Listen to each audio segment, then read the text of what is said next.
নমস্কার বন্ধুরা, আমি চলে এলাম আবার তোমাদের সঙ্গে দেখা করতে আর একটু কথা বলতে। আমি শুক্লা আর আপনারা দেখছেন ইন্দু শুক্লা ব্লগ। তাহলে আর বেশি কথা না বাড়িয়ে চলুন এগোনো যাক।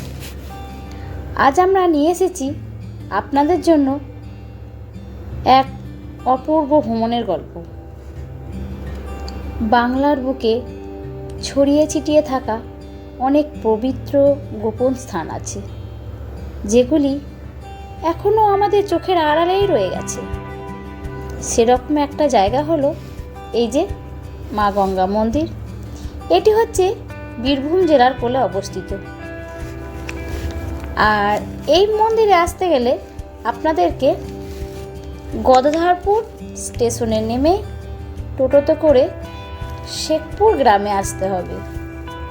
সেখানেই আছে এই মা গঙ্গার মন্দির।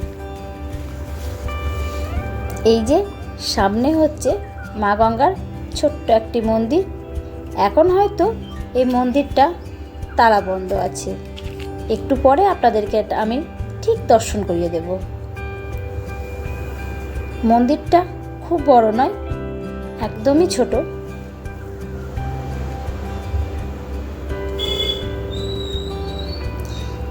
ছোট্ট একটি মন্দির আর ছোট্ট একটি কাঁচা রাস্তা, আর এই রাস্তার পাশেই এই মন্দিরটা।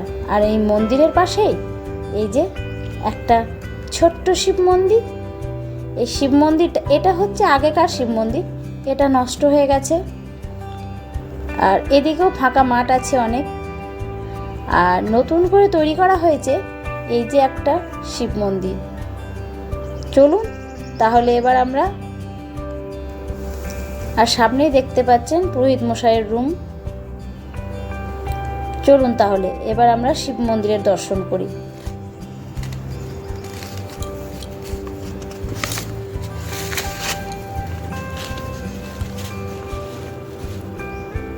এই যে ঠিক মা গঙ্গার পাশেই এই শিব মন্দিরটি স্থাপিত করা হয়েছে, দেখতে পাচ্ছেন আপনারা। আর চারিদিকে বন জঙ্গলে ভর্তি। তবে এই মন্দিরের ভিতরে প্রবেশ করলে আপনাকে ভালোই লাগবে। এই মন্দিরের ইতিহাসটা কিছুটা আমি তোমাদের সঙ্গে শেয়ার করে নিচ্ছি। স্থানীয় মানুষের মুখে শোনা যায় এক চমকপ্রদ কাহিনী। অনেক বছর আগে এক কৃষক রাতে ঘুমের মধ্যে স্বপ্নে দেখেন মা গঙ্গা তাকে ডেকে বলছে, এই জায়গায় আমার আসন করো। তিনি সেই স্বপ্নকে অবিশ্বাস করেননি। পরদিন সকালে উঠে এলাকার মানুষদেরকে ডেকে নিয়ে তিনি মাটির অংশ খুঁড়তে শুরু করেন। আর তখন থেকেই শুরু হয় পুজো। মা গঙ্গাকে তিনি ওখানেই স্থাপিত করেন। আর তারপর ধীরে ধীরে মানুষ আসতে শুরু করে, আর ছোট্ট একটি মন্দির গড়ে তোলা হয় স্থানীয়দের সহযোগিতায়।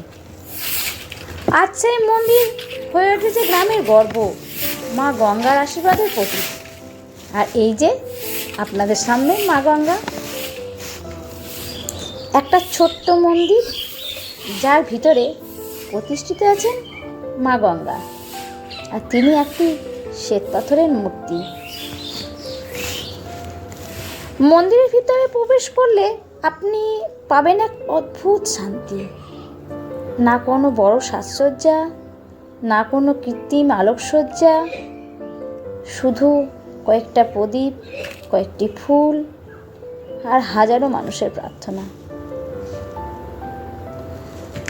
এই নিঃস্বার্থ প্রার্থনায় সব যেন একদম চোখ জুড়িয়ে যায়।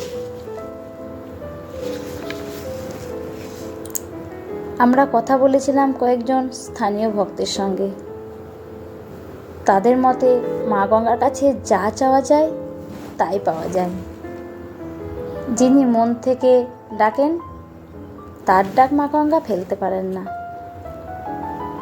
আর এই যে মা গঙ্গার সামনেই বয়ে যাচ্ছে নদী। এখানে অনেক ভক্ত এসে স্নান করেন, তারপর মা গঙ্গাকে মন থেকে ডাকে, তাদের প্রার্থনা জানান। আর মা গঙ্গা অনেকের প্রার্থনায় শুনে ফেলে, তাদের মনস্কামনা পূর্ণ করে। কেউ আসে অসুস্থ স্বজনের সুস্থতায় প্রার্থনা করতে, আবার কেউ আসে সন্তান লাভের আশায়। মা কাউকেই ফেরান না।